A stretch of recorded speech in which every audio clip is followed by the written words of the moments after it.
it was hard for me to be fully excited because I'm like, well, people told me I could make the Olympics. People told me I could, do all of these different things. And Yeah. 116 isn't particularly fast for somebody who was told that they could potentially be an elite. Welcome to the Marathon Podcast. My name is Christian Warwick. Warwick runs on Instagram, YouTube. Really happy to have you here. Today, I'm super excited to share this episode with Nick Ryan. Nick and I met at the expo. He recognized me, came over to me and asked me if I was Christian. And that was awesome. In Boston, there were a few times where people actually recognized me. And this probably sounds super narcissistic, but obviously it's a lot of fun. And it was so fun when I met Nick and his wife at the expo, and he told me about his goal to run. Uh, what was it? I don't remember what his goal was. He'll tell us about that in the conversation, but it was like 220 something. He ended up running 220 something, but he didn't really reach his goal, but it's still a huge PR. And I was obviously curious. I had to look him up immediately after to see how he did. And I was so excited to have him on and chat with him just a couple of days after Boston. I'm really thankful to Nick for coming on the podcast so soon after Boston and sharing everything about Project 3 that he had with Puma, which is super cool. I love that project. And also talking about his career. It was kind of an emotional episode because it was clear that Nick went through something difficult at some point, and running kind of became his way out of that. And also seeing how he went from this place where he thought he had to give up his dream of running when he was younger to then finding the marathon distance and now being such a fast marathoner. He has a 107 half marathon, which is really fast. And I think that also explains why he wasn't that happy with not running as fast as he wanted in Boston. But if you can run a sub 230 with a stop, or like with stopping in the middle of the course in Boston, I think that says a lot about your potential. This again was like one of those conversations where I felt like this is the beginning of a beautiful friendship. I really hope that we can stay in touch, that we can meet up. Maybe we can go for training camps.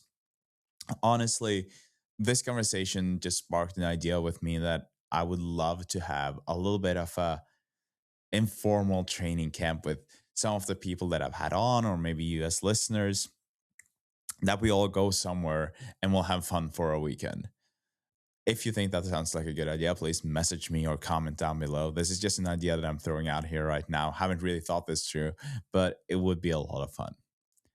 I think that this conversation will be very helpful for a lot of people for a lot of reasons, not just in terms of running, but uh, also for life in general. And I hope that you'll enjoy the conversation with Nick.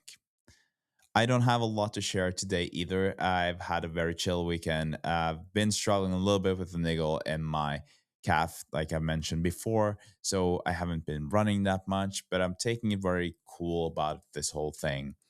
Right now, my focus is mainly actually on something else than running, and that is the fact that Christine and I are getting married next week. Very excited about that. And so I think that makes sense that a little pain in my calf is not really a big worry right now. If you haven't already, go check out the marathonpodcast.com and look at this marathon hat that I'm wearing now. You can get it in white or in black. $49, no shipping fees whatsoever. So go get one if you are interested. Let's jump to the conversation with Nick and yeah, enjoy your run or whatever you're doing when listening to this. Nick Ryan, welcome to the Marathon Podcast and congrats on your Boston. Thank you. Thank you for having me. It's, I think, feel like this is kind of a bit of a full circle moment for me, at least, because we met at the expo in Boston, and you actually recognized me and you came up and said hi, and we connected, and you told me about your goal, and we kind of stayed in touch from there. So it's a lot of fun to have you on here, especially since we've actually met in person before the recording. Yeah, definitely. I was surprised to see you there. I've been listening to your podcast really for the last, like, probably 6 months or so, since you had Joe Whalen on, who was one of Mhm. my college teammates, so I discovered you through that, and then enjoyed listening to that episode, and I've been listening to a lot of the episodes along the way, so then to be at the expo and see you there was it was pretty cool. It was kinda surreal, honestly, because 'cause I've seen your face on the podcast, I've listened to all these things, and obviously, I feel like through listening to it, I've gotten to know you, but then it's only a one-way interaction because I'm hearing you Yeah. talk, I'm getting to know you, I'm hearing about your life, and then to see you there was it was pretty cool. And I think that's what makes this conversation even more exciting for me because, yeah, like you said, it's a weird feeling to have people actually know a lot about me, but I don't know who they are or anything like that. But in this case, it's going to be kind of the opposite of what maybe it is sometimes, where you actually know some things about me, but I can't wait to get to know you better. I know that you're a fast marathoner. I also know that you've been doing some eating contests that I'm excited to hear more about in this Yes. conversation. Uh, but if you could just like quickly introduce yourself, who you are, where you live, and your running background. Yeah, so I'm from Syracuse, New York, or a suburb of Syracuse, New York. Lived there for most of my life. I grew up as a runner. I've been running since middle school. I started running, I guess I was probably 11 or 12. I had some initial success with it, and then I had a really successful high school running career. I was pretty heavily recruited. I was one of the top 10 recruits in the country in the United States. Um, everything went really well in high school for me. I ended up going to my hometown school, Syracuse University, on a scholarship, and from there, things just didn't quite pan out the way that I thought they would. I never made even the top 10 for Syracuse University, despite being one of the top recruits in the U.S. Which was a tough experience. I think part of it was I had some injuries, I had some mental health stuff, mainly performance anxiety that just didn't result in me having success in college. And partially, Syracuse University is a really deep, really competitive team. I've had a lot of my college teammates went on to really great professional careers. Some of them have made the Olympics. Like it was a hard team to make. We won the national title when I was in college, and that's kind of where I thought my running career was ending. I was a good high school runner. I then was like, okay, I'm going to go to college. That's going to work out well. And then I'll be able to be a professional because that's what you think when you're 16 or 17 and successful at something. And when I finished college, I was like, well, I guess I'm not going to be a professional runner. So what's the point of running anymore? And I took probably nearly about 5 years off running. I gained a lot of weight. I mean, by the time that I even considered getting back into shape, I couldn't even run around the block, and Mhm. it was tough. So, following that, I went and my now wife, girlfriend at the time, we went and hiked the Appalachian Trail, which is a 2,200-mile trail up the East Coast of the United States over the Appalachian Mountains, and I lost a bunch of weight there, got back into fitness, and then just kinda started running again after returning from that hike. Signed up for the New York City Marathon after qualifying for my half, and then been running marathons since then. So what year was that, the New York Marathon that you first did? That was 2023. Um, Okay. So it's going on 3 years now then of marathon running. yeah, yeah, and at the Mhm. time, like when I signed up for the New York City Marathon, I just figured it was going to be kind of maybe a one-time deal. I would do that. Maybe I would go to Boston. My high school coach had always been a huge fan of the Boston Marathon. He had run it twice. So I felt like maybe I would do that, but I never figured that I would be doing a sixth marathon now or would fall in love with marathon the way that I have. Mhm. And we're gonna talk more about also, where you're at as a marathoner because you've become quite the fast marathoner now after 3 years of doing it. But I want to like ask you a bit more about what you were talking about because I think that a lot of people can relate to that, having that dream and feeling like things are on track to good things in terms of results, and then it didn't work out. How was that to deal with? It was difficult. I I really yeah, it was hard. I think it's hard for a couple reasons. I think on one level, on a personal reason, like, kind of felt like if I worked really hard, things would pan out. And I was working hard. I was doubling every day. I was working as hard as I possibly could. And I was watching my teammates continue to just get better and better and better. And on top of that, you're watching people have opportunities that you had always envisioned. Like, I had pictured myself going to the national championships, potentially being an All American, being a contributing member on a team. And, you know, not being on that national championship team was tough. Not being, yeah, and not having those accomplishments was tough. I think in the long run, I think it made me a better person. I think that I had had a high school career where every single thing worked out. And I think, part of becoming an adult is developing empathy. And I think it's really hard to develop that empathy if everything just works out for you along the way. But Hmm. it's hard to feel like that has a lot of value while you're doing it. I mean, there was a lot of days where I was just very upset, couldn't figure things out, and it was hard. And I think it was enough that when I finished college, I was like, I'm done with running. I need to do anything else, because this has been a pretty upsetting experience. And that's not to say that I didn't enjoy being on the team. I was on team with some really great people. Had some good friends when I was in college. It was great to celebrate in other people's victories. Even though I wasn't the one who was winning these championships or contributing to these teams and everything, like it was still awesome to see the people around you succeed. But you weigh that up against the fact that you really, really want to be on those teams. I say you, but me, I wasn't making them. Hmm. Yeah, and I can only imagine how hard that was, especially like you said, it it looked so bright, and then you kind of give up on it. But after college, when you actually made that decision that okay, I'm leaving running behind, was that like did that help to make that decision, or did you feel like something was missing for a long time after? I so it started with this. So I graduated at the end of my 4th year, but I still had an additional year of eligibility for cross country and outdoor track.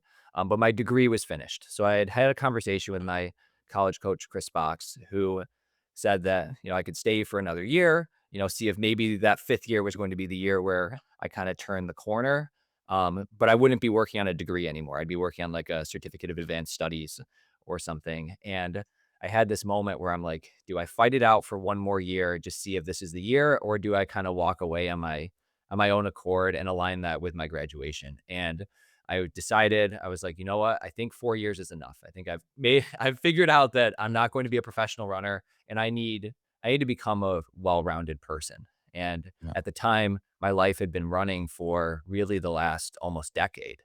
So I stepped away. I was a European history major in college, and I had been to Europe once before, but I was like, man, I need to see Europe. If I studied Europe for 4 years and I know all these things, I know about medieval history and I know about Roman history and I know all of these things, like I need to actually go to Europe. Otherwise, like I'm just somebody who's read a bunch of books about Europe. Yeah.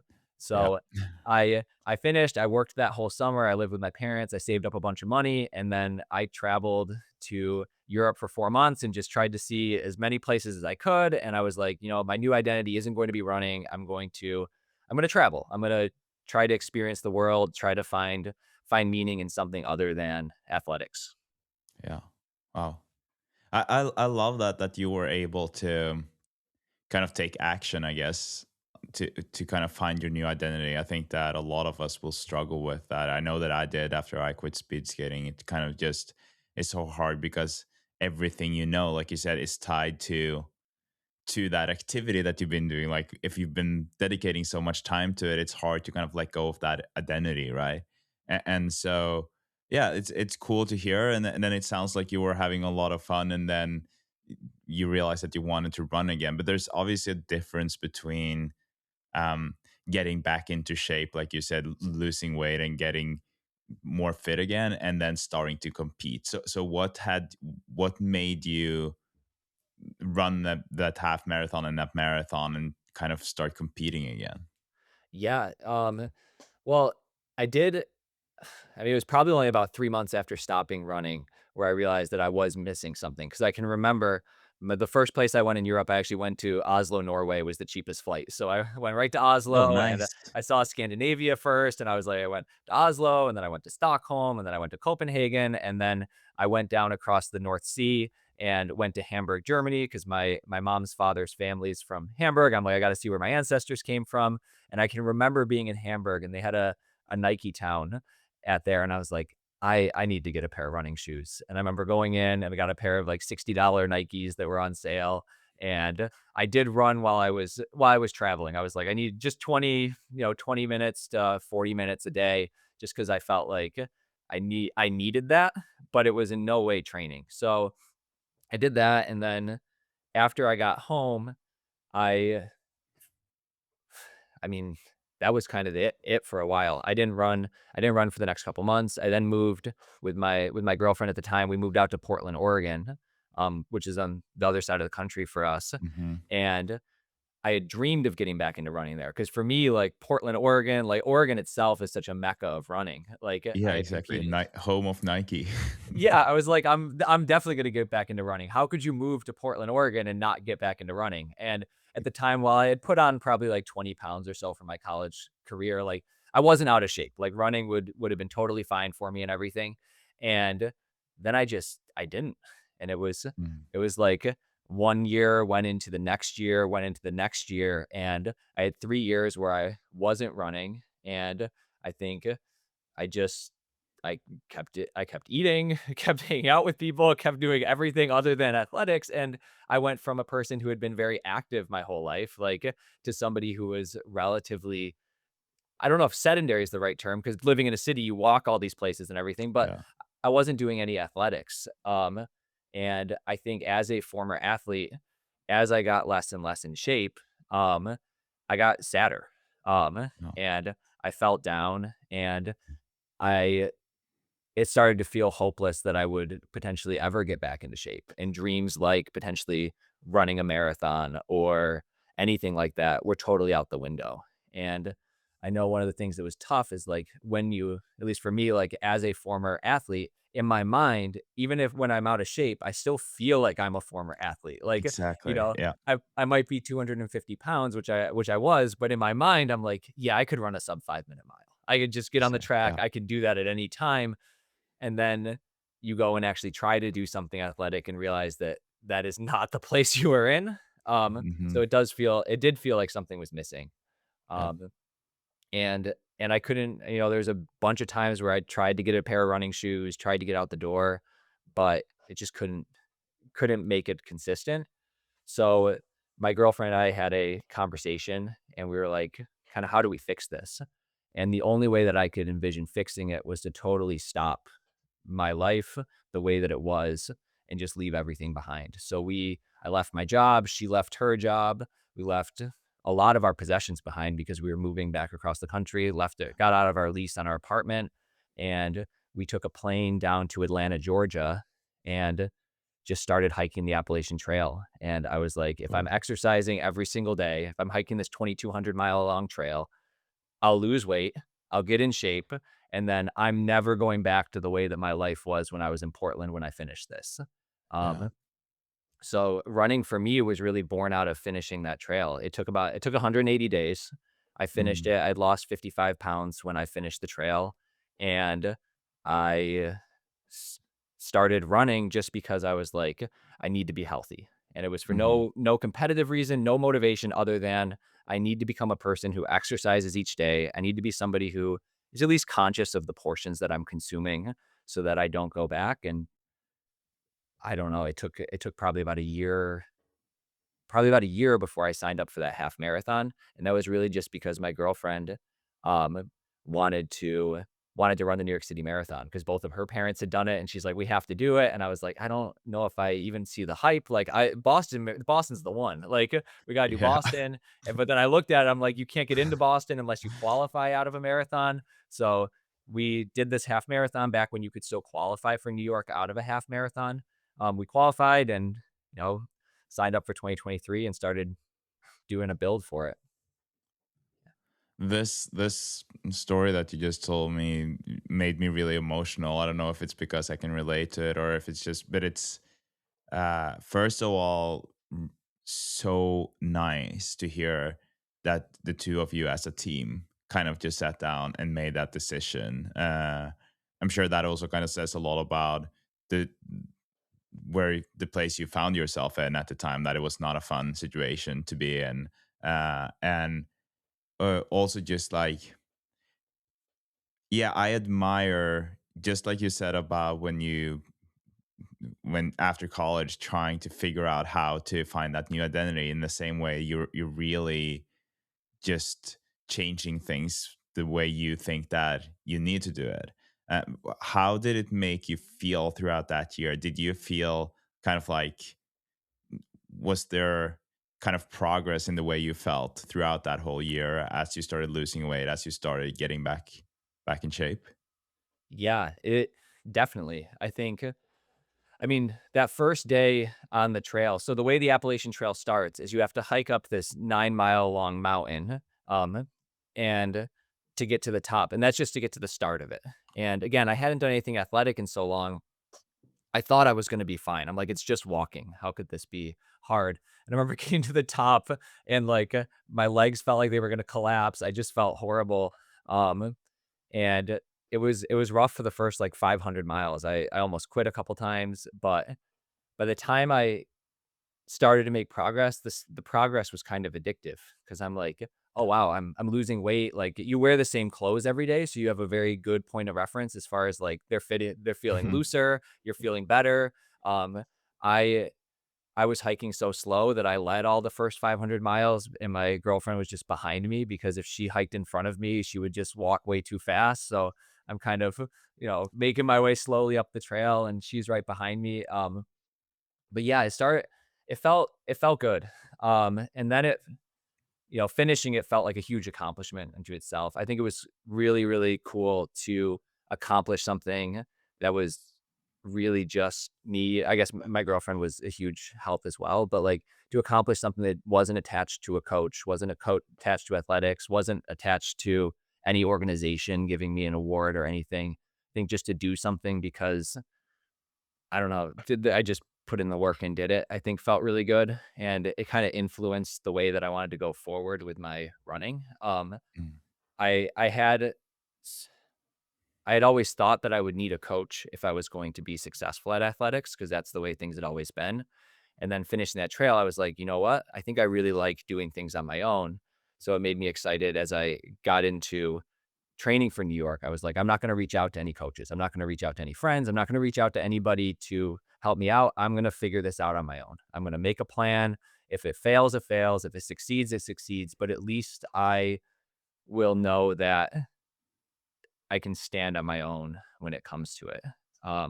So as we built into it, it was cool. I think that first 20-mile run as a marathoner that's special. I Yeah. really like I had never done anything that long. I think my longest college runs were probably 18 miles or so, but to do that 20-mile run, and my girlfriend and I, now wife, um, we did all of our training together for New York. Every single mile we did together. We did very rarely did we go under 8-minute pace even. We just were like, we're gonna do this all together. We're gonna do it together, and then we'll race apart.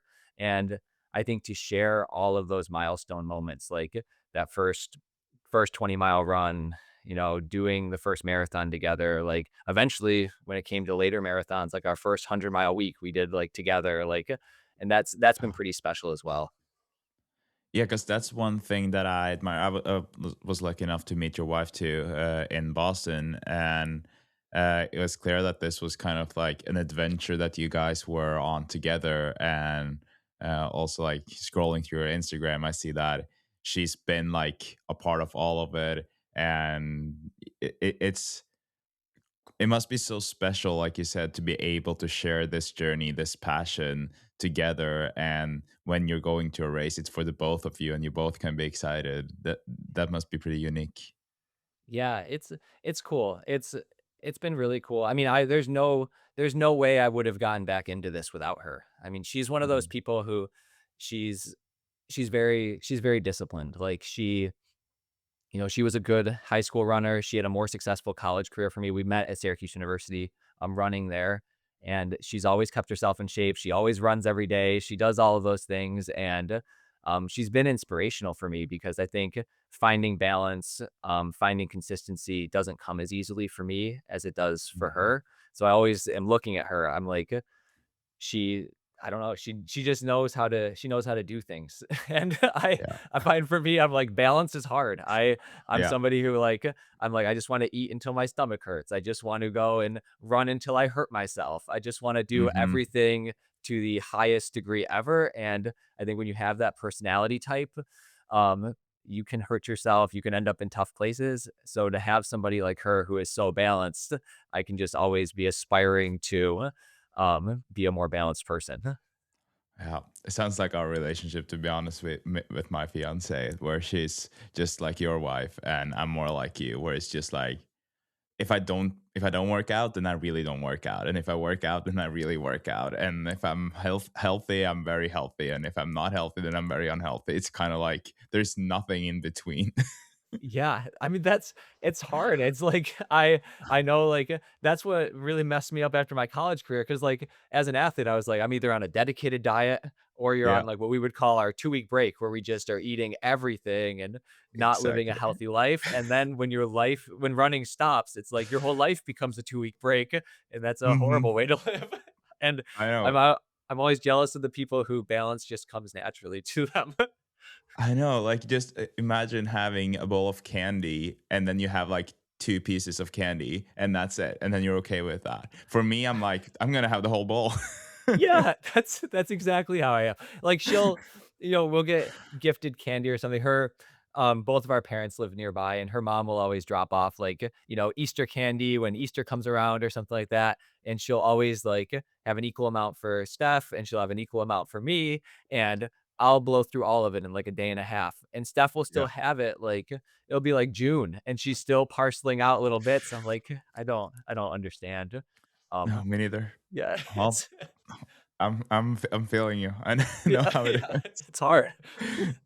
So that first marathon, or I guess like the first half marathon that you did, how was that to be back competing after years of not competing? It was it was good. I surprised myself. We ran it. I think that the window for qualifying closed at the end of November, and I think we ran the race around November 20th. So it was kind of a last ditch effort. We were doing like 50 miles, 55 miles a week, and we just had some conversations about like we should at least try because if we miss this window, we have to wait till 2024 to make this race. So it's silly not to try. So we signed up for a race in Albany, New York, which is about 2 hours from us, and Mhm. we we signed up, and because it was in late November in Albany, it snowed the day before, and it was all on roads kind of alongside farm fields and everything. So you had like a huge wind that was coming off those farms, and there was a little bit of snow on the ground, on the roads, on the shoulder we were running. So the conditions were not good, but we were like, we could still do it because it Mhm. wasn't a crazy fast time. I think for men, it was somewhere around 6:10 pace, and for women, it was somewhere around 7-minute pace. So we knew we could do it. I think I ran a 1:16, and Steph was, I think, 1:20. I don't know what she was actually, maybe 1:28 or something. But Mm. we both made it, and I was pretty surprised. I think that pace put me at like 5:40 pace, which I had been doing Yeah. everything off like 8-minute pace or so, just easy running. So to do that and then run 5:40 pace with no quality work or anything, I'm like, "Oh my goodness, I'm pretty I'm pretty fast." Imagine if I Mhm. start doing speed work, I start actually, focusing on my training, I could be very successful at this. Um, but yeah, it was a tough day. It was a tough day to run, but a great day performance-wise. Yeah, and then I wonder how did that make you feel? Because I guess like with a 1:16 half marathon, your first half marathon, and like doing that after the years that you had behind you, did you almost feel like you found yourself again through that, or what went through your head when finishing and seeing that time? Yeah, it's a tough it's a tough mental battle for me because there's part of me that goes back to where I was in Portland. I remind myself, I'm like, "You couldn't even run around the block at a point, and Mhm. you've worked your way back from there." And then there's also a part of me that's always looks back to all of the things that really adults told me back when I was in, a teenager and what they told me my potential was. So in some ways, I'm very proud of myself where I'm like a 116, that's incredible. Like, from where I was just 3 years before, that's great. But at the same time, especially at that point in my life, like it was hard for me to be fully excited because I'm like, well, people told me I could make the Olympics. People told me I could, do all of these different things. And Yeah, 116 isn't particularly fast for somebody who was told that they could potentially be an elite. So exactly. Yeah, yeah, so it was I was excited. I mean, excitement was the main thing. I did my goal, I made New York, but I think that for a long time, especially in those early running days, I almost stopped myself from feeling all the joy I probably should have felt because of the fact that I was thinking about all those voices from the past that told me what I should become in this sport. yeah, yeah. No, that totally makes sense. I think that, yeah, I think everyone who's been, almost regardless of level, but like you've been training a lot and had those ambitions that you had or those goals, I think that they can relate to what you were saying there. That it's a great time and you're having progress, but you're still like, oh, but I should be better. Like there's like something that tells you that you should still perform better, which is kind of crazy because it was your first half marathon, right? Yeah. Yeah. Yes. So it's your first half marathon. You've never done that before, and knowing what the last years look like for you.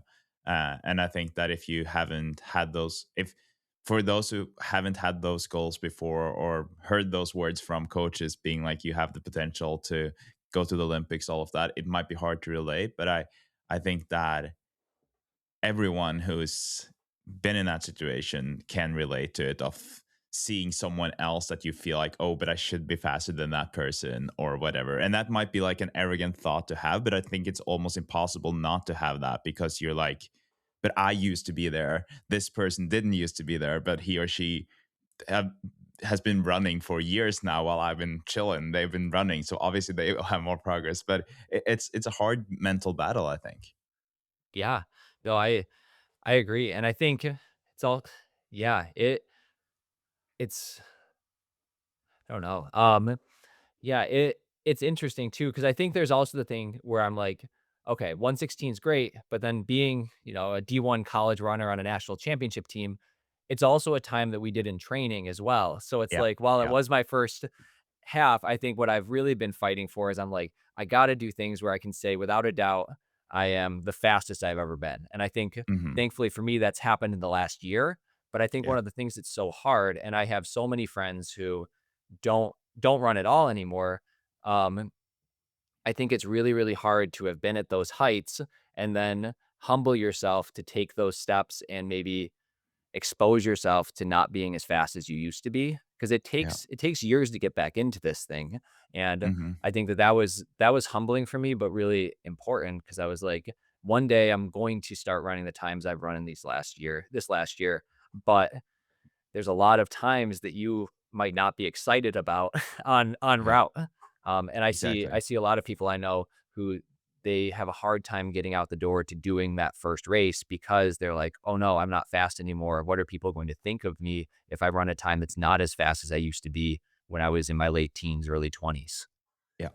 No, and I can relate to that. Not necessarily in times for me because I didn't run races like that, but I can definitely relate to it in the way where my VO2 max used to be 76, and now it's like 65, and I'm running a 2:44 marathon, and then obviously my head goes, or my thoughts are immediately like, well, what if I could just get back to where I was at a 76 VO2 max, like how fast could I run then? I would probably be able to run much faster. And then there are just parts of me where I'm like, oh, I should be faster, right? But then being able to still enjoy those PRs along the way, I think is really important to kind of celebrate those milestones because um, at least for me, I've never been as fast as am now as a runner, but it's just that it's a different kind of physical ability, I guess. So it's yeah, a fight kind of inside my head. Yeah. No, You know? that's fair. I think for me, that's why, like, the marathon has been so appealing because I did my first marathon, at New York. I trained really hard for it. I got up to 100 miles, like, I didn't do a lot of speed work because I had experienced lower leg injuries when I was in college, and I was really, really anxious about the potential of developing Achilles tendonitis again, Y- and I was Yeah. like, "I'm just gonna do steady running and then see what I can do in the marathon," and I mispaced it a little bit when I went out to New York. I didn't have enough respect for that course at all. It's so hilly and it's so hard, Hmm. and to not do speed work just puts you in a really tough place as far as being able to run that fast. Um, but I came away from it with a I ran a 2:44 and I had trained really hard, and I think for me, all those feelings I had from the half marathon and maybe not being impressed with it totally went away. Like, I was like, "Oh my goodness, like, 2:44 is so fast." I'm like, "It's that's so good." I'm like, "I know without a doubt I've never been able to do that at any time in my life." And it was the Yeah. first time in a long time where I was like, "Wow, like, 6:17 pace for 26 miles is nuts. To do it over the hills of New York, I was like, "This is crazy," and I even had to, like, stop for a second in the Bronx because my, like, quads were locking up, and I'm like, "Wow," like, I was tough, I ran hard, I have a marathon time that even if I never run a marathon again, I can forever be a 2:44 marathoner, and that's Yeah. awesome. I pictured Yeah. myself, like, 40 years down the road as like an old guy and like meeting a young guy and him being like, "What's your marathon time?" And being able to like say Hmm. like, "Oh, 2:44." That's I know Yeah. it's Yeah. impressive. Um, That's how I feel now yeah. because I am a 2:44 Yes. marathoner. So that's exactly what I'm Yeah. feeling. Yeah. That's funny. Yeah. So Yeah. how first of all, like 2:44, you said it yourself. It's a great time, but also your first marathon coming from where you were, and um, something that I've actually thought a lot about. It's a good question to ask you because you come from like shorter distances, and you did the half marathon where you were like, oh, but this is something that I could do in training. Um, and then like 116, 244. Uh, uh, uh, it sounds like you were more happy with the 244 than you were with the 116. When you look at others, but also yourself in terms of the marathon distance, how big of a difference is it when you see someone running a time in the half marathon, right? And then they're not training specifically for the marathon but the half marathon, and then they're running a 116, and then it's easy to be like, oh, but they're probably faster than me because your half marathon time might not be as fast as theirs, but then you might still beat them in the marathon, right? Because that is where I've been kind of realizing that although I see someone running a very fast half marathon, that doesn't mean that they would run as fast in the marathon because it's such a different distance. So for you, like coming from those, how big of a difference would you say that it is between those two distances? Ooh, okay. So I've thought about this one a lot. I'm a big believer in this conversion for like a half marathon to marathon. I always feel like if I take my half marathon time and if I divide that by 15 and multiply it by 16 and then multiply it by 2, then that does a really good indicator of what your marathon should be off a half marathon. Um, Hmm. I think that and that has worked for me. Unfortunately, that's not what my marathon was when I ran Boston, but I had some issues in the race in Boston. Um, but I don't it's hard because I think, like, I always feel like a half marathon is fine. Like, it's fine. It's like you can run a lot of half marathons. You can really hone in on exactly what your potential is, but you just have so few shots at running the marathon that it's always going to skew a little bit slower just because you only Yeah. get one good crack at it every 4 months or so. Where a half Hmm. marathon, you could run many half marathons and keep going at it and going at it and going at it until you nail one. Um, I don't know. Maybe this is bad of me, but I always feel that the marathon is the only time that matters to me that much. Hmm. And that's not to say that half marathons aren't super impressive, but it feels to me that I'm like that's the race. It's like Yeah. in running, I'm always like, you've got the mile, you've got the marathon, and Mhm. those are the two big ones. And I think as much as like the 5K is cool or the half marathon's cool, those are the two events for me where I'm like, they just mean a lot more than anything else. Um, so I don't know. As far as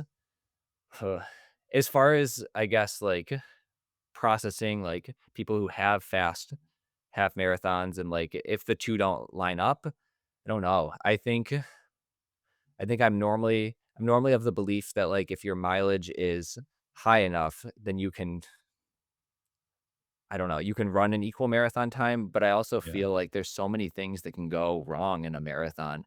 You can Because chase that's that. Yeah, yeah, it's hard for it to work.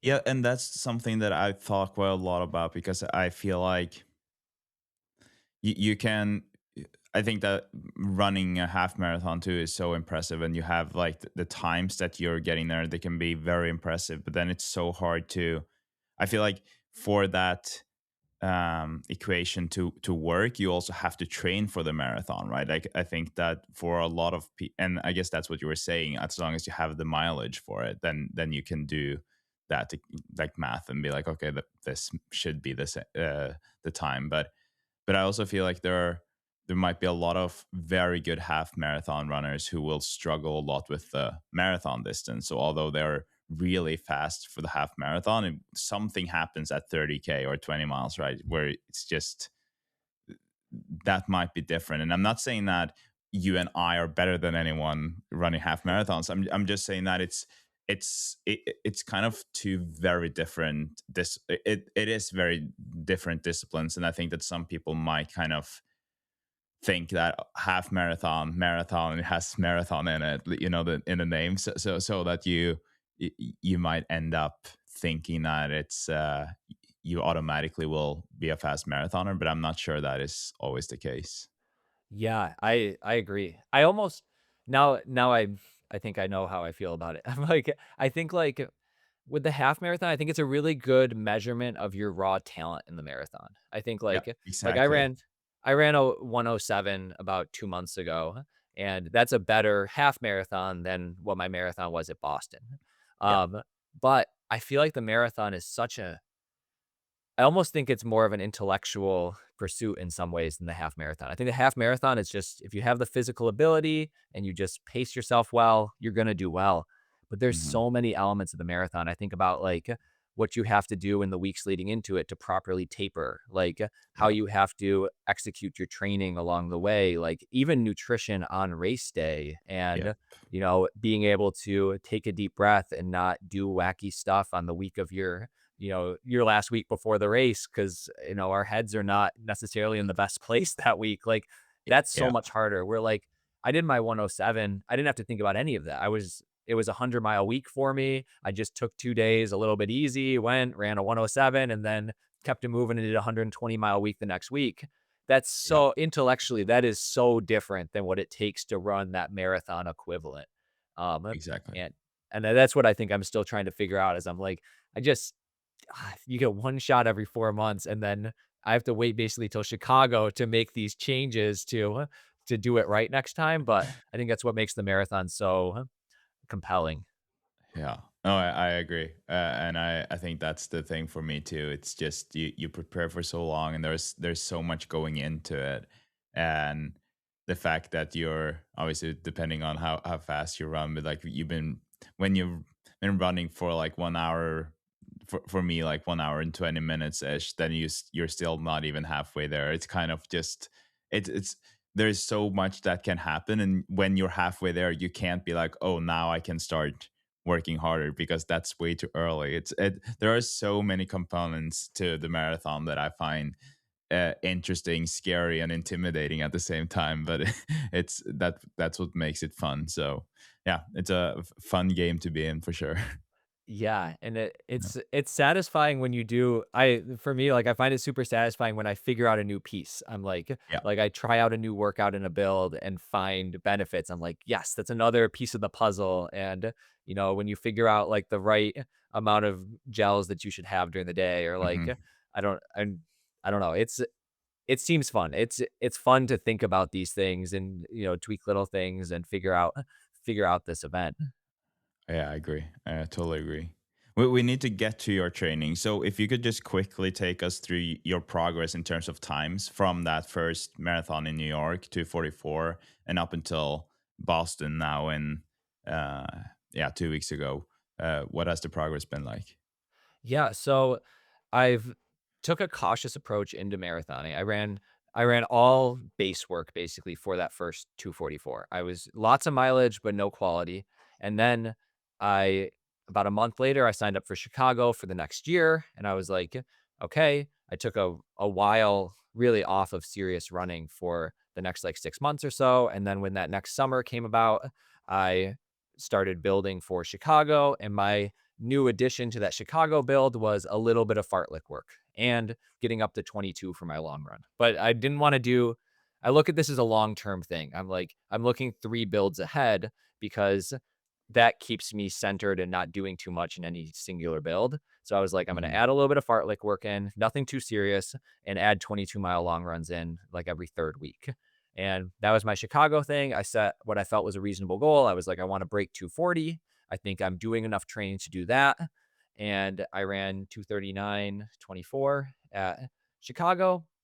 I was all Mhm. excited. I was like, okay, I'm gonna run Boston. This is gonna be great. I'm finally gonna be in Boston, like the big show for me. And Yeah. um I I made a mistake. And the mistake that I made was that I signed up for the New York City Marathon again because I was so excited after that first New York. I'm like, you can't ever not go to New York again. I'm not a New York City person, like I'm from New York State. I'm like, this is so cool. I mean, to run through the 5 boroughs, it's the best environment I've ever run in. So I So signed up just a again. few weeks after. Yeah. So Okay. and because you have to sign up a year ahead of time. So I Yeah. signed up with all the excitement of I'm a 244 marathon. Like marathons are the best thing in the world. Like I'm gonna do as many as I can. And I had no respect for the event at the time because it was all just, positive endorphins. And every single person who was experienced told me that was a really bad idea. And I thought, nah, it can't be that bad of an idea. So I signed up for it.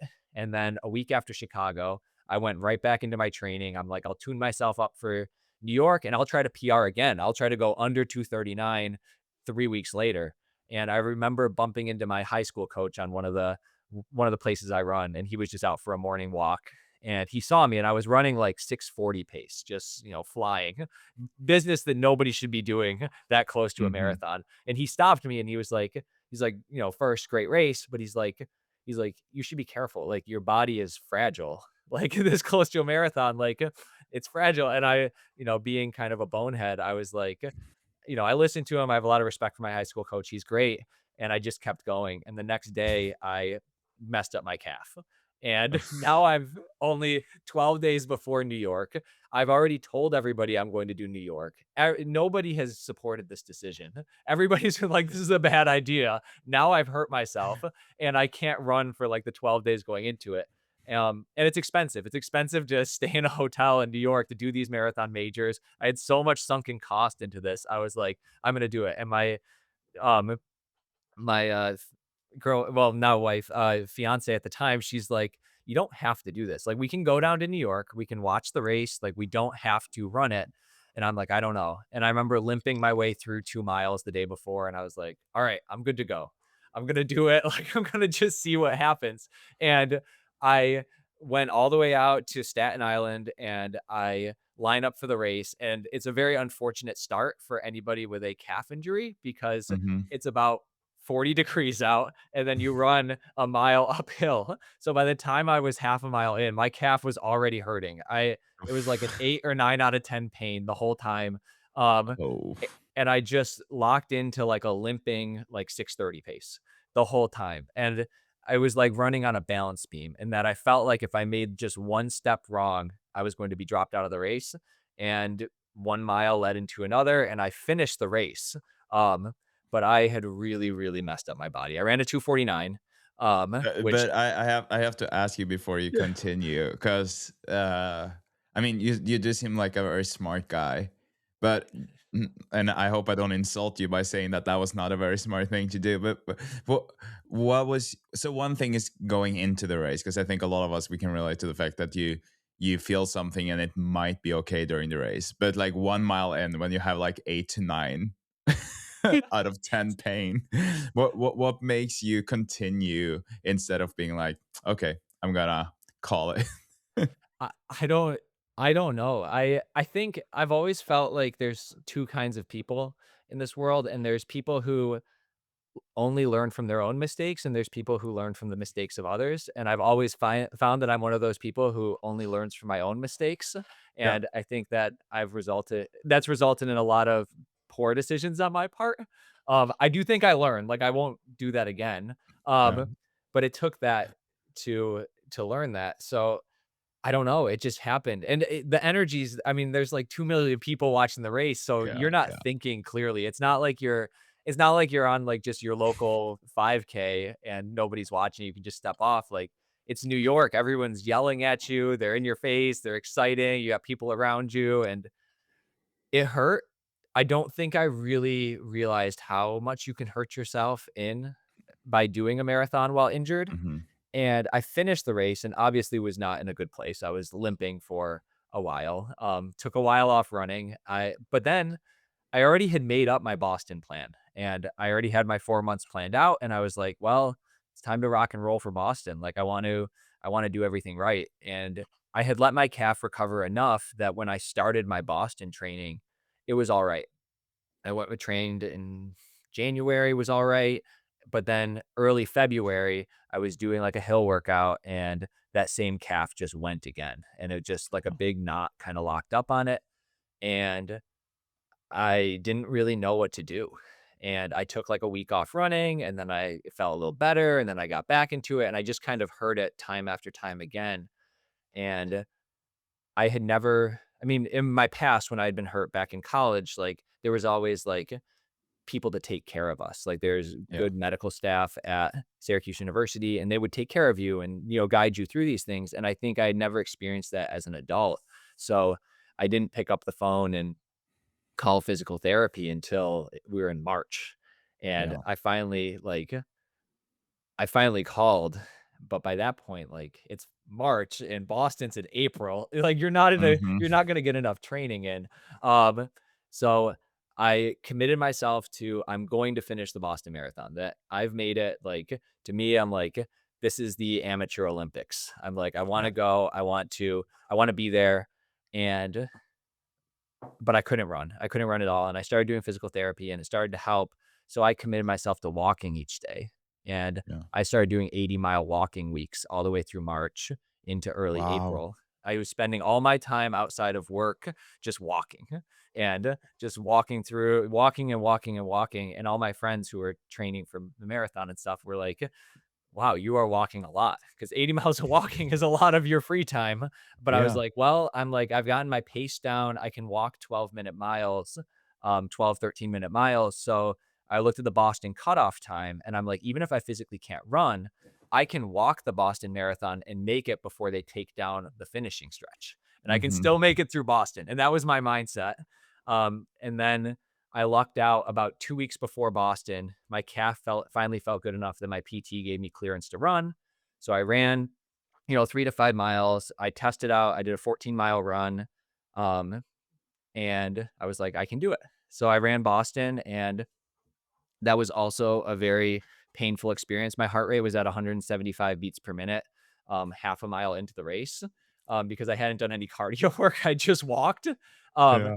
but I pushed it and pushed it, and I ran a 2:52:30 at the race and was ecstatic. The fact that I had gone Yeah. under a BQ off of that, I was like, "This is awesome!" Like I did the Boston thing, and I was good. But it did it did lead to me in the long run feeling a little bit disappointed that my Yeah. Boston wasn't what I had it wasn't a PR, it wasn't like the race I dreamed of. So from there, I was signed up for the Philadelphia Marathon in fall, and I took a little bit of time off Boston and then really, really applied myself to working for that. I started doing all the things that you need to do to be good at the marathon. I was doing speed work, I was doing tempo work, I was doing good long runs consistently, got up to 100 miles, and I feel like that was the first build where I really did everything, and then the race was awesome. I ran Mm. 2:34. I think my last mile was like a 5:20. I felt very strong all the Wow. way through, and I think I passed, like, over 20 people in the last mile and finished 38th overall, and it was cool, and on top of that, my wife, she had the race of her life. She took 8 minutes off her personal best. She ran a 2:47, and Oh, wow. she finished 8th overall and 3rd in the open division. So she won prize money from the race. Like, she got to go to the pro tent afterwards. So, like, as much as my race was awesome, like, she had, like, the race of her life at Philly, and it was just it was really cool to run a 2:34 and still not be the star even within your own household on that weekend. Mhm. Um, yeah. So cool. And was that your last race before this year's, or like last marathon before this year's Boston? Yeah, it was. Yeah. Yeah, it was, and then I I make my whole plan before I finish my previous marathon because I always Mhm. want to, like, have that 4 months plan. I'll make little changes to it, but I plan out everything because I coach myself, and I took an adequate amount of time off before my Boston build, and then I really got to it and experimented with some things that I had never tried before. I did over marathon distance long runs. I got up to 31-mile long runs, with Wow. pretty dramatic tempos at the end. I think I had my 31-mile long run. I think I did 20 miles at about 6:30 pace and then did 10 miles at 5:37 pace, and then, like, a cool down mile. So, like, my closing mile over, I think, 3,000 feet of elevation gain was or my closing marathon was like a 2:42 on that. So, like, I was in really good shape. I was doing some really experimental stuff. We we got a we got a ton of snow where I live. Um, Mhm. we got, I think, more snow than anywhere else outside of Alaska in the United States this past year, and I committed to not doing any treadmill running, so I did every run outside. I really went after it, and it was good. Yeah, I don't know. The training was really, really good, and then, um, I had a feeling I was gonna run 2:23. Yeah. That was my feeling for Boston, and 'Cause that's what I you told me when we met the day or 2 days before, that you thought that, or that was your goal. And then I think you told me about the 107 half marathon that you did as well. Because obviously, like, if you look at that, it does make sense that Mhm. you were probably good enough for that. Yeah, and so I felt optimistic. Um And then I went to the race and felt great through 12 miles, and then out of nowhere at mile 12, my entire left leg just locked up. Like, Yeah. I had a cramp from, like, the bottom of my foot, like, all the way up my Achilles tendon, all the way up my calf, and I just stopped. And Mhm. I fully had to stop, and it was such a bummer because, like, I was running fast. I was doing 5:30 miles, and then I've got friends in the race, and all being part of Project 3, like, there's all the people in the Project 3 jerseys, so all those guys are seeing me just stand on the side, try to stretch out my leg, and they're all cheering for me. Um, Mhm. and then I've got my friends that I train with who are passing me, and they're checking in on me and stuff, and it was disappointing. I think Yeah. I didn't think I was gonna finish the race. Yeah. Um, so it was tough to put all that training in, and then you're just standing on the side of the road and at mile 12 being like, "Well, I guess I'll run well in Chicago because this is it." But still, I don't know, are you able to appreciate the fact, because it's your first sub 2:30 marathon, so you're running a 2:28, which is still a very good time. Are you able to appreciate and be happy with that, like, all things considered? Yes, yeah, I'm super happy with it. I'm I think since running that 2:44, my goal for a long time had been to break 2:30. And I think Yeah. I felt like that 2:30 was going to come easier than it did. I think I felt like, "Oh, I'll just do some speed work and I'll get there." So I had set that goal for myself and I felt really excited to have done it. Mhm. So I'm ecstatic with having run that 2:30. Yeah. Um, I think I know, and I also feel satisfied knowing what I did wrong. I think I did my taper really wrong. At least that's my Mhm. diagnosis right now. So I know what I need to What change was the going forward. mistake you made, you feel? I didn't do any quality work in the 12 days leading into the Mm. race. So, it's the same taper I had done for previous marathons, but I think that there was a big difference in what my goal race pace was for this one versus the other Yeah. ones. Because I think if you're running 6:20 pace for your marathon, that's a lot closer to your steady run pace than if you're running 5:30 pace. So I Yeah. my thought at least is that because I didn't do anything race pace in that, like, 10 days leading into it, it was such a shock to my lower legs to be running 5:30 pace that I think they just got overwhelmed, um, Yeah. and locked up. Mhm. And then loosened up, thank goodness, like, loosened up, and by mile 16, I was feeling alright enough to finish the race, but I think if I had better executed that intellectual side of the marathon and done a better taper, I think that I would have had a result more in that 2:23 to 2:25 range. Yeah. Yeah.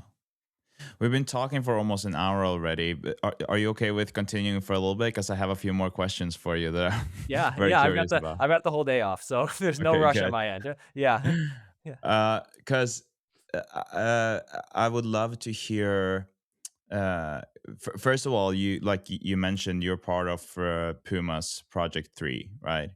And will you just say something about that going into Boston? I mean, like I'm sure you were excited about Boston in the first place, but then being a part of that must have kind of just motivated you even more.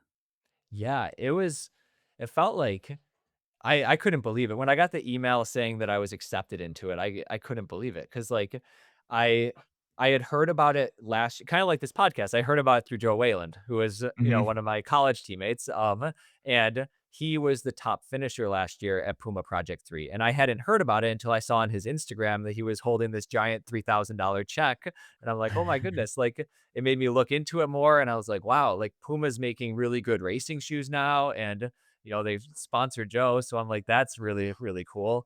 Um, and then I was like, well, goodness, if they decide to do this again, which I didn't think they were going to, but I was like, if they decide to do it again, like I'll at least apply. Like that would be Yeah.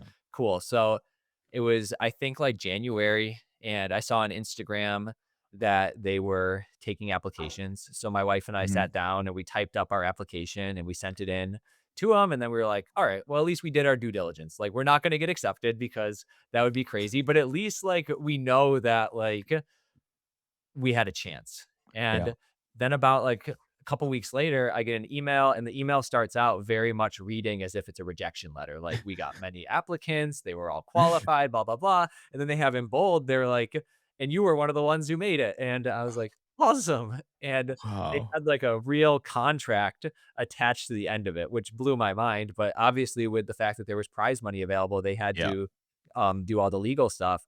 So they were like, if you'd like to be in, you've got to sign this contract. And I'm reading through it, and I'm like, well, this is crazy. They're gonna send us gear. They're going to Because your give us all wife was these also accepted. She wasn't. She was not. Okay, she Uh, was not. Okay. which surprised me because I'm like, I'm a 234 marathoner. She was a 247 person, which Hmm. male to female, like she Yeah. was the Yeah. more qualified candidate. And for whatever reason, I got accepted and she didn't. I mean, they said they had like 3,000 applicants. So Oh I'm like, wow. with only 100 getting accepted for Boston and 200 getting accepted for London, I'm like, the odds are not good. And all those No. people are all fast runners, all Yeah. have compelling stories. Like, so I think it's kind of a crapshoot. What But What do you think? What do you think was the reason that you were selected? Do you have any idea why? I don't know for sure, but I do, know through kind of getting to know, mainly through Instagram, getting to know the other people who were in Project 3. There seemed to be a decent amount of people who had similar stories to mine where they maybe were good kind of age group runners who had moved away from the sport, who then Hmm. got back into the sport.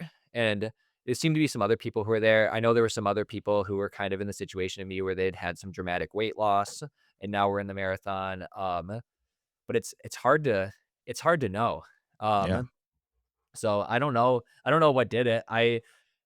There's some people who had, big Instagram presences. That's not me. I think I have maybe a Hmm. little under 300 followers. Like, my Strava at least shows I train, but it's not like there's a lot of followers. Yeah. So maybe they were looking and they're like, this guy's doing a lot of running. Like, we want guys who are actually training, but I don't Hmm.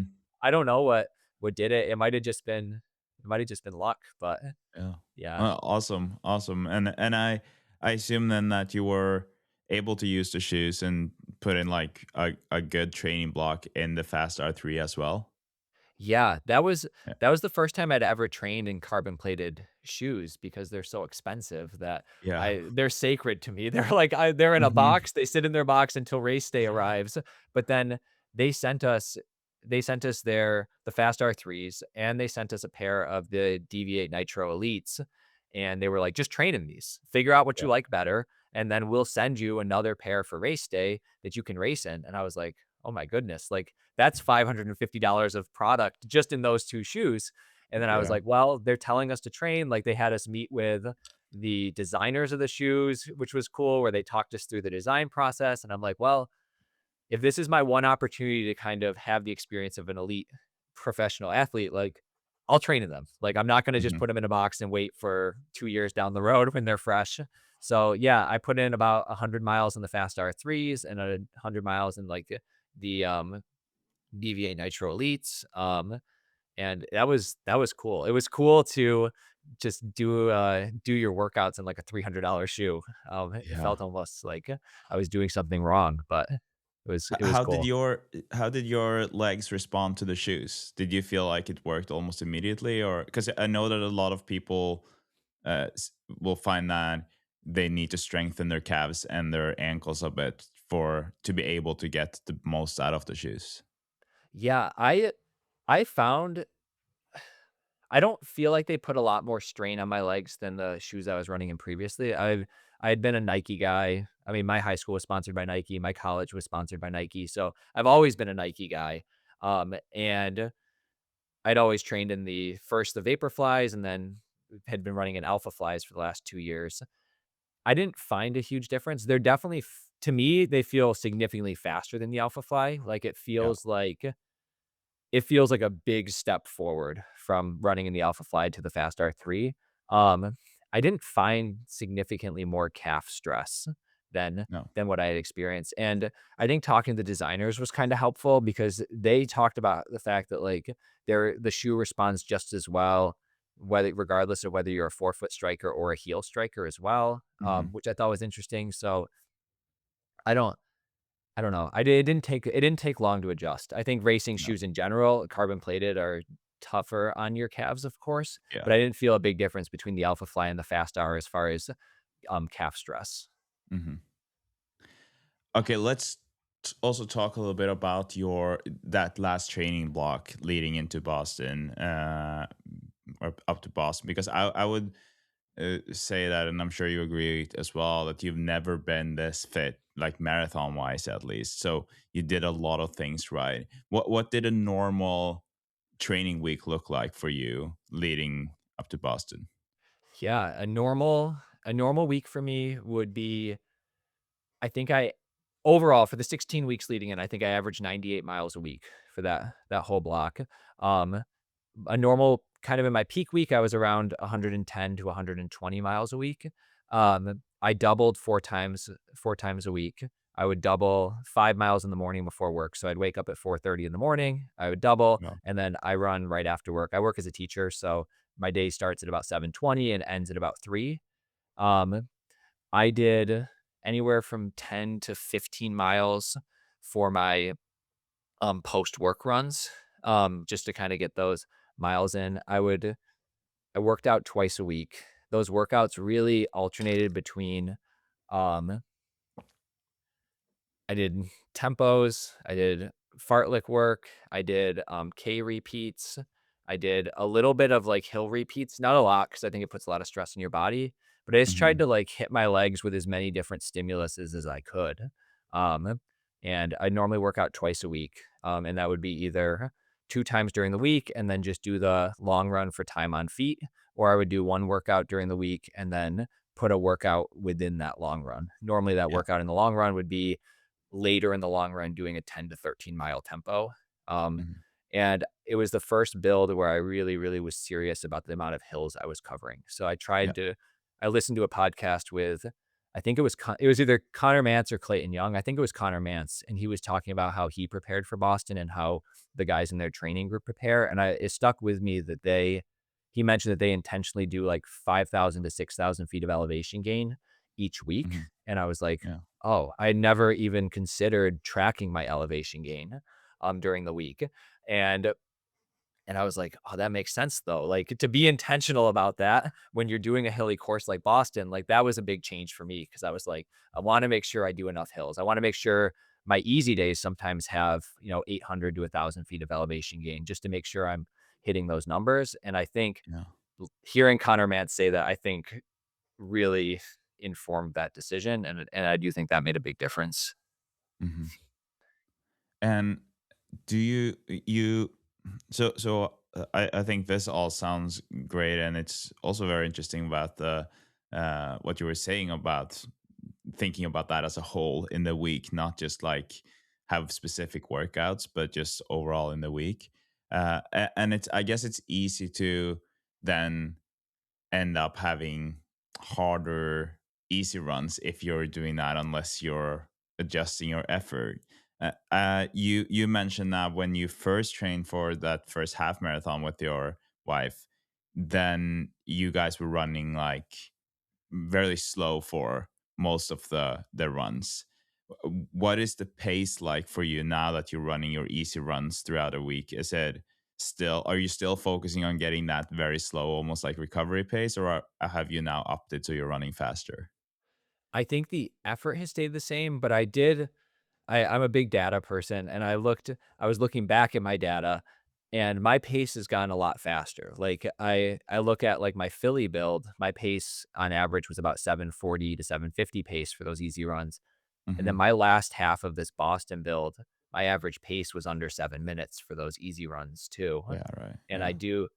I think without me even thinking about it, just things got faster and faster. It started to become normal to even do like 635 to 640 pace, even with all those hills on a recovery run. Yeah. Yeah. So I have no issue going 8-minute pace still for a run. Like, especially sometimes it snows and you're just trudging through Hmm. snow and stuff. And then you're like, if it's snowy, my goal is make it under 9-minute pace. I'm like, Yeah. that's what I start to do. But just to give myself a goal. And for some of the days out here, like it's brutal and you can't, Mm. even that is hard to achieve. But I don't beat myself up about it too much. I also don't beat myself up about it as far as like my workout days. Like if I have a long run scheduled for Saturday and it's going to be 26 miles and it snows and it's going to be slick out there, like that's fine. I'll Yeah. just go do it. Like I had my 30-mile run that I did. I did 2 30-mile runs during my build and it snowed that day. It was a full whiteout and I was meeting my friend that I was running with that day who was gonna join me for 22 of it, and it was a full whiteout. We were both showed up like 20 minutes late because it was so much snow, and we pulled into this park that we were meeting at, and we're looking at each other like, "What are we supposed to do?" And I'm like, "We gotta do the run." And Oh, I wow. remember I got out the door, and it was like a quarter or I got out the door of my car, it was a quarter mile into it, and I fell, and then I fell again, and we just kept getting up and just doing it because 'cause I'm like, whatever. I'm like, the How pace long doesn't did matter. that take you then? Phew, it 30 mile I think the pace ended up being alright. I wanna say the pace was like 640 pace, Oh, okay. but Okay. yeah, it cleared up. Yeah. The first, like, 8 miles, there was snow on the road, and then the sun came out, and while it was right around freezing or so, so the roads heated up, it melted the snow, but I had already fallen a couple times, and, my friend who runs in Nikes obviously, all my friends know that I have this Puma deal, so he was Mhm. making fun of me because he's like, "Wow, the Puma grip's not so good today." And I was like, uh, That's but funny. yeah. Yeah. So I don't sweat it. It's more on effort. Yeah. Yeah. I think that you become very discouraged if you live in a snowy area and you're paying Yeah. attention to For pace sure. too much.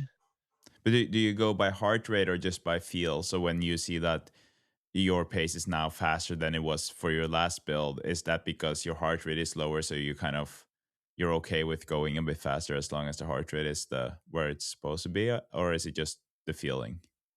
I I don't even pay attention to the heart rate too much. I do pay attention to it now where like I'll notice like I'll have runs now where I'm running and I'm like, wow, I'm 110 beats per minute and I'm in a run like this is crazy. Hmm.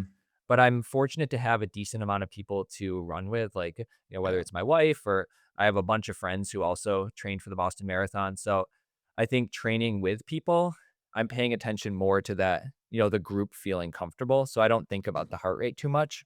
Mhm. I think it's easier to find that comfort zone when you have people to run with, when you can fall into the back of the pack, when you're talking and stuff. So I think that keeps me relaxed. If I'm by myself, I'll look at the heart rate a little bit, but I don't I don't sweat it. I know that I can keep my heart rate above I can keep it at 180 for 3 hours. So I'm like, Yeah. if I can do that, then heart rate doesn't matter too much for me because my body won't fail in a marathon. Mhm. But yeah, I try not to worry about it. Yeah. And the last thing on the training, your workouts and the long run, like how are they usually structured for you? So obviously you have the long run when it's just time on feet. That one is easy, but when you have work in there and also with the workouts, what are your go tos? Yeah, so Boston last year really stuck with me, how difficult the Newton Hills were. I didn't have proper respect for them going into that, so that informed my long runs. I was like, I need to have really good quality work in the back end of that long run. So my structure for the workouts was generally about 20 sometimes if I was doing like the 26-mile run, I think I did 13 miles steady and then 13 miles tempo effort, which Hmm. for me was like under 6-minute pace, like 5:50 pace for that. Or for like my 31-mile run, 20 miles at about 6:30 to 6:40 and then 10 miles hard at like marathon pace because I wanted to build that strength to be able to handle those Newton hills because I mean, that's what you have to do at Boston. Like, you have that beginning part, which theoretically should be easy. I think it's hard to Yeah. actually keep that part easy, but Yeah. you really have to up that effort when you go up those Newton hills, whether even if you keep the pace the same or even if you slow down a little bit, the effort significantly increased. So I did a lot of that work and I would try to get, 2,000 to 3,000 feet of elevation gain in those runs. So um, yeah, so that was one workout, like tempo at the latter part, and then the other thing I would do would just, try to keep a good pace throughout it. So if my steady run pace is 720 pace, I would aim for like 620 to 640 for the whole thing, just to go a little bit faster than I normally go. But Hmm. those were really the long run workouts that I hit. Yeah. And what about the midweek workouts when you were doing, I guess, some shorter stuff? What would they usually look like? Yeah, so the track workout I've grown to really like is I do K repeats. So I do like 1,000 on and then like 600 off and then 1,000 on. And I normally do that 8 times. I Hmm. found that that's pretty good as far as developing speed. And it's a trackable workout for me. Like when I started this build, I was going about 520 pace per mile for the ons. And by the end of it, I was going under 5-minute pace for the ons. So I Oh, could track wow. that I got faster. The other workout that I liked that was kind of more And so speed so oriented. for sorry, for Yeah, that no worries. one, that is then a pretty hard one. So it's not threshold. It's like you're pushing yourself. So on the eighth one, you're pretty exhausted, I assume. Not necessarily. So my theory with marathon work is to keep everything at an 8 out of 10. That Yeah. I should never be walking away from a workout feeling depleted. So No. that 520 pace came easier to me. And when the time was right, that 5-minute pace came easy to me. But Mhm. I'm never racing. My feeling is with doing 100 to 120 miles a week that I can only go to the well maybe 2 or 3 times. And for Yeah. me, those are going to be races during the build. So I did a 4-mile race and I did a half marathon during my build. And outside of that, every effort that I did, I tried to keep it at 80%. Yeah. So I'm still like, because I look at other, it's hard with Strava because like you look at what other people are doing, and I'm like, is Hmm. 8K repeats enough? Because I'm seeing people who are doing 12 who are doing 14K repeats, Yeah. and I'm like, no, no, I have to walk away while I'm still experiencing success and Yeah. I'm not breaking down because I know when my body breaks down, then my form gets bad, and then 100, miles a week, you get hurt. And Hmm. yeah. Yeah. And I interrupted you there when you were about to talk about the next harder workout that you did. What is that like? Yeah, the other one that I did, like, kinda speed workout wise, I would do, and this is another one, I take a lot of what I do from listening to podcasts, essentially. I try to consume a Mhm. lot of podcasts, particularly ones where Yeah. they're interviewing, runners who are better than me, and listen to what they do and then try to adapt it to myself, and I think I don't know if this is another BYU one, but again, it's adapted. It's to what Hmm. works for me, but, um I would do a warm up and then like a 4 mile tempo effort and then take like a mile off and then do like 3 times a mile. And it seemed like all of these elite marathoners, like the top of the American scene, they were all doing some workout similar to this. And I'm like, well, goodness, I should do this. So I started doing that. So that was another one that I did. Um, and then my main workout, the one that I tried to hit multiple times during a build, is we have this road called Sweet Road, that's near Syracuse, and we did it in college a lot. And basically it's a 10-kilometer long hill, and it's very similar to the Newton Hills. I would say it's a little bit more challenging than Newton Hills, but you start at the bottom of this 10K, and then you just run up it as hard as you possibly can. And when we would Mhm. do it in college, like, our coaches wouldn't give us paces. They would just drop us off, and we would essentially race up it. And I've had teammates who, off nothing other than that training, broke 4 minutes in the mile just off, Yeah. like, racing up this thing. So it's like this magic workout. Like, for Syracuse, it's like the equivalent of, like, Colorado's, like, Magnolia Road or something. Like, Yeah. it's Yeah. almost like a sacred place for us. So I do that workout a lot because it's Yeah. very simple. You just start at the bottom and you just run up it. Um, Mhm. and and that one, it doesn't look good on Strava at all because, like, my fastest time I did was, like, 6:09 pace for it, but Mhm. it's incredibly beneficial. So I did as many times as my body can handle. I do that workout because the rewards are huge. Yeah. It's so interesting to hear, and like you said, you've been listening to podcasts. Now, I obviously talk to a lot of runners. It's very interesting to hear all the different workouts and the different ways of getting faster and getting there. And it's also fun to hear how smart you seem to be about your training. And I also find it. I hope that the listeners who are listening to this will also listen to that first block that you did and just see how much you improved by just doing the easy running, right? Like just getting more mileage and how that made you improve more. And then obviously as you get faster, you have to add more speed work and you do have the muscle memory. I think we can't forget about where you were at as a college runner, but still it's yeah, it's fun and interesting to hear. No, thank you. Yeah. Okay, last question I have for you that is not running related at all, because I did mention the eating contest that I saw on your Instagram. Uh, is that something that you do frequently, or was it like a one time thing? Or tell us about that and what it is that you were doing. Yeah, so it's I've done a couple eating challenges, not a frequent occurrence for me. I've done a couple eating challenges. It kinda started back in college. We had this diner that we'd go to. It's called Mother's Cupboard, and it was basically our team diner. We'd go there after meals. Like, all the people who work there treat us very well. Like, when we won the ACC championship and national championship, they took pictures of us and put it on the wall. And um, it was this cool diner. But one of the things that this diner had was they had an eating contest, and it was like a 6 pound frittata, and it was like eggs and potatoes and vegetables and meat, and it was an enormous 6 pound thing of food. And one of the things that was almost a rite of passage on our team was to at least attempt it. And I would say Hmm. for cross country runners, like, we eat a lot, but also cross country runners are relatively small. So it was a huge challenge, but everyone would try it at some point. So back in college, I tried it and I was able to do it, and I was like, "Oh, that's cool." And then we have there's a festival in my city. It's a Polish festival. So all the people of Polish heritage get together and they have Polish food and people celebrate and they do Polish dancing and they do all of this stuff. And a couple years ago, they introduced a pierogi eating contest to the festival. And my wife and I were like, "Well, let's sign up for this." Like, this is back in like 2016. We were like, Hmm. "Let's sign up for it. Let's do this." So we signed up for it. She's of Ukrainian heritage, so pierogies are important to her. Like, we'll make pierogies for holidays and stuff. And we signed up and we did it, and it was fun, and people cheered for us. And the women who run the contest were excited to have a young couple competing in it. And we were like, okay, this is cool. But then we did it the next year, and then we've done it each year that we can. We've done it like 5 or 6 times, but it's always Hmm. just kind of been like, we do it because it's a cool event. There's always people who come in to who really compete at this thing, and they'll eat an insane amount of pierogies.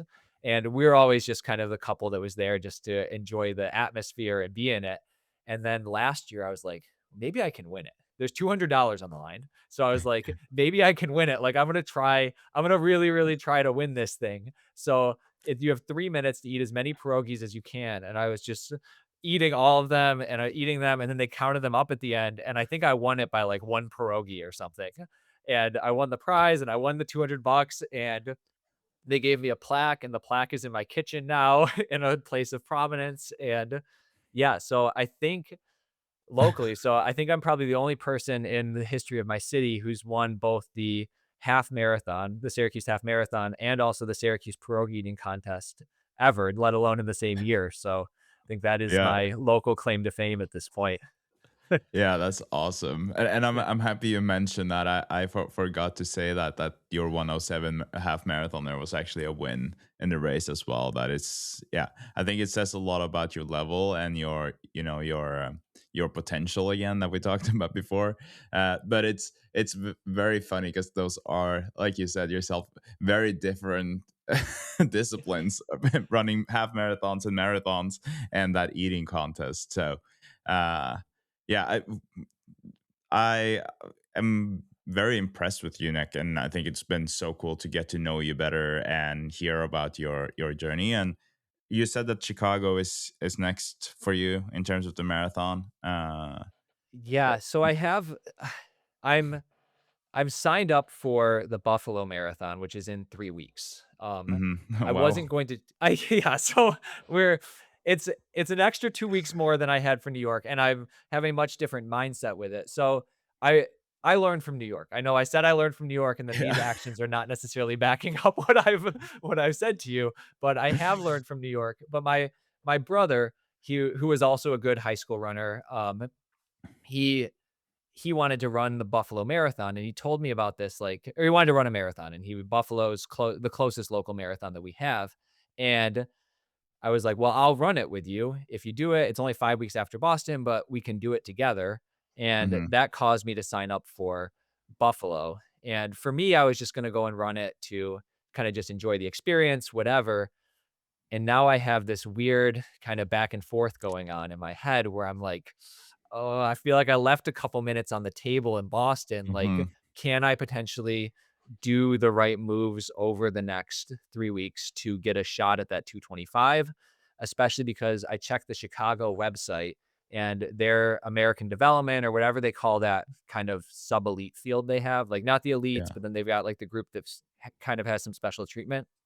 Their that qualifying time is 225. So there's Oh, part of me that's okay. like, could I do it? But I also, if I were to run it and then not be healthy for my Chicago build, I would feel really dumb. Um, Yeah. so I But I guess have, you yeah, could learn from your New York race and be like, if you feel anything, you just stop early instead of racing Buffalo, and then you might not have to suffer too much. yeah. Oh, definitely. No doubt. I won't even go to the line if I feel anything. Like every Yeah, single day over this last 2 weeks has been like, if I feel even the slightest thing, I'm done. yeah, So technically I have Buffalo. I mean, that's very much like, we'll see if I run it or not, but my real long term my next real build is going to be for Chicago. yeah. Um, and I'm not big on setting a goal for Mhm. races a lot of times. I set a training plan and then I work really hard, and then I'll normally set a goal in the maybe the 3 weeks or month leading into it. But I think at this point it's hard not to have a goal of starting to look towards 220.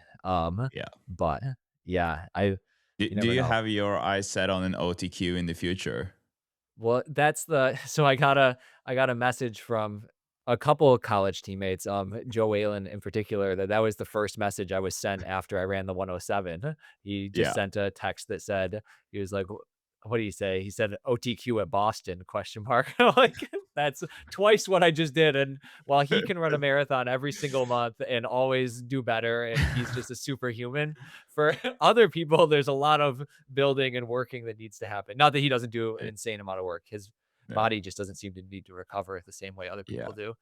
Yeah, Um, he's insane. It's so he's cool. he's inspirational. I'm like, he Yeah. does. he'll do 25 miles at like 5-minute pace and just on his own. He's awesome. He's one of the Yeah. toughest people I've ever Yeah, he's known. built differently, that's for sure. Different. Yeah. So I I'm starting after that 107, I started to think about the potential of an OTQ. I think that's my reach goal. And I think Yeah. one of the things that's been nice listening to your podcast is I do appreciate how you are comfortable expressing what your goals are. And I think that Mhm. that's made me feel more comfortable. I'm like, it's Cool. good to express your goals. And Yeah. I think that is a goal for me. I think that it's okay to say it out loud. And I think it's also like it's okay to have a goal and not achieve it. And I think I that is what I see. And I think Yeah. if it's not Chicago, it could be later, but I think that that's where I see myself working towards, and I don't know, I at least wanna explore that potential. I'm turning 31 tomorrow. I'm like, this is my Well, congrats. thank you. I'm like, this is my time to pursue something like this. Like, you don't have a body that can think about doing an OTQ for your whole life. You have a Mhm. small window of doing that, and I think that this is a time where I at least wanna explore what that potential could be. Yeah. I can't wait to see where this is going, and yeah, I'll probably have to have you back on at some point. But thank you so much for your time and for sharing everything. Like it's been really it's been a lot of fun getting to know you and the things that you've done, and yeah, a great story. Thank you. I really appreciate you having me on. I mean, it made my day when, I've the 228 was awesome, but then getting your message where you're like, want to have you on the podcast. Like, I told my wife, I'm like, he wants to have me on. And she's like, the guy you listen to. I'm like, yeah, listen to your podcast. And I don't know. This has been really, really cool. It feels like it's kind of broken the fourth wall a little bit. Oh, for sure. It's been Yeah. so fun, and we'll stay in touch, and maybe we can arrange some runs together whenever I'm in Massachusetts if it aligns. You know, my fiance is from there, so we're there quite often. So would be Uh, fun to meet up and run at some point. yeah, that'd be awesome. I'd enjoy that. Thank you, Nick, and good luck with your running. Yeah. Thank you. Yeah. Thank you so much to Nick for guesting the Marathon podcast, for sharing his story. I thought that it was a beautiful and um, inspirational story of that. I love talking to people who have kind of similar stories to me. And I felt like Nick and I really shared some of the same, I don't know, the kind of the same story. Without partners on this podcast wouldn't exist. That's not true. I'm not making any money on this podcast as of right now, but there are some partners that are helping me, and Strava is one of them. I'm really enjoying using Strava. It's one of my favorite apps. Although it can be hard with the comparison game, it is a lot of fun to be able to track my progress, track my training, and use that as my training diary. I used to use a training diary when I was younger, and I would write in this book. And honestly, as a person who's not a big fan of doing those things, it's genius with Strava, where I just connected to my watch and all of that. You know what Strava is. I don't really need to explain that, but it has some great features. And with the Strava subscription, you get some more features than you get with the basic free one. And if you want 20% off this annual subscription, you can use the code Christian. See the show notes for how you spell that to get 20% off. Thank you so much for listening to this podcast. I appreciate you being here, and I appreciate you. I'll talk to you in the next one. Have a good day and enjoy whatever you're doing when logging off this podcast or ending this podcast. You listen to the Marathon Podcast, brought to you by Wall Studio.